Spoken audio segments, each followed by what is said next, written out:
Hello guys, আসসালামু আলাইকুম। Welcome to Tanha art.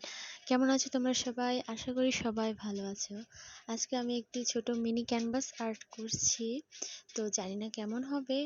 তো এটা একটি ছোট একটা গ্রামের দৃশ্য আঁকছি।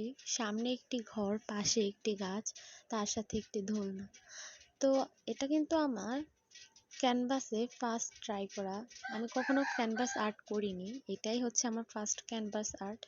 আর এখানে আমি রং ব্যবহার করেছি ফেব্রিক রং, কারণ আমার মনে হয়েছে ক্যানভাসে ফেব্রিক রংটা ব্যবহার করায় একটু ভালো হবে।